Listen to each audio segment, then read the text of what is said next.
Once you've decided what your next step is, you'll need to fill in an application form or draft a CV or personal statement.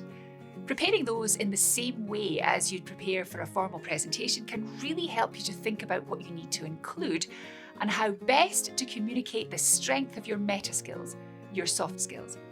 Start by breaking it down into 3 main elements: audience, content, and delivery. It's just as straightforward as it sounds. Your audience is who you're talking or writing to.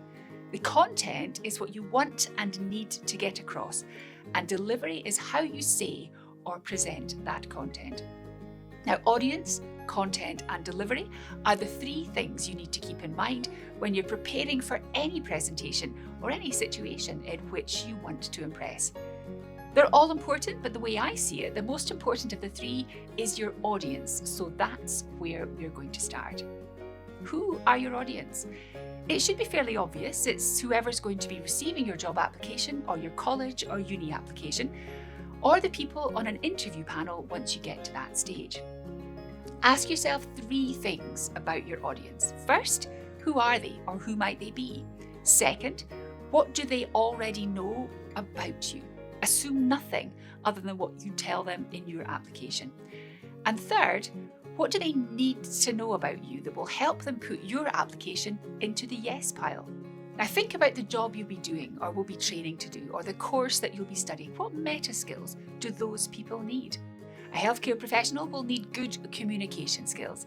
An engineer will have to demonstrate excellent attention to detail, and almost everyone will want to prove that they are reliable, have a strong work ethic, and can work well as part of a team. Each job has different requirements, both in terms of qualifications and meta skills. Spending some time in your audience's shoes and thinking about the sort of individual that they'll be looking for will give you an idea of what they will want and need to hear from you.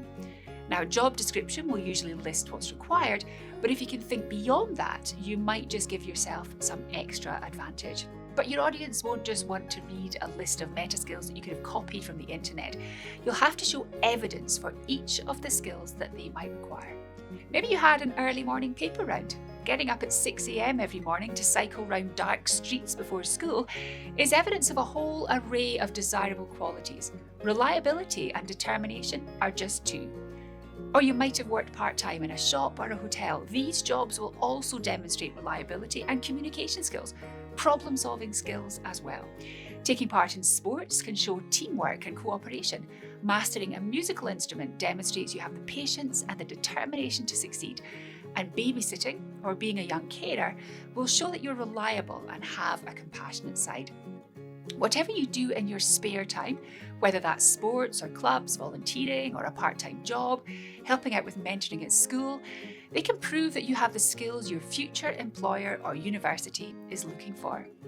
If you've taken part in the Duke of Edinburgh Award scheme, you'll have loads of examples, like working as part of a team to plan an expedition, or volunteering in the community, or learning a new skill.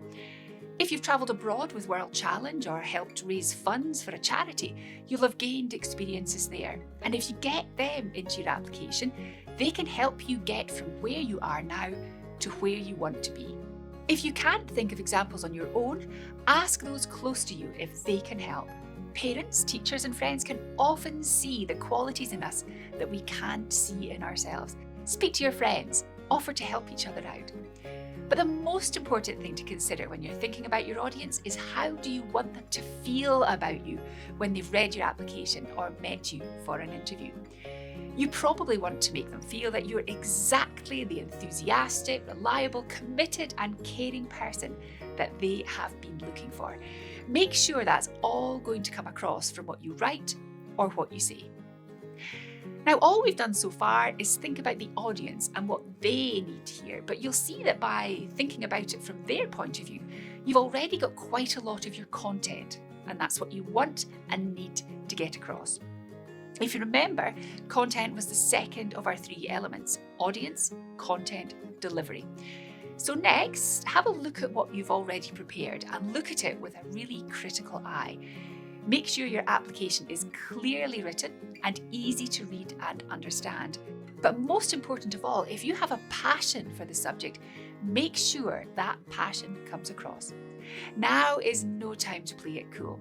Why do you want that exact job or to study that particular course?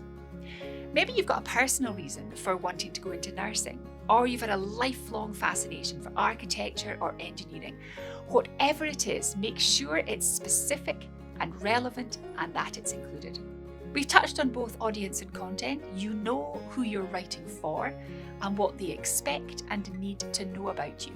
And you know what you want to get across to them too. All you need to do now is draft your application, get it checked over by some fresh eyes for spelling and grammar, and submit it. Then, if you're invited for interview, you need to work on delivery, which we'll focus on in the next video.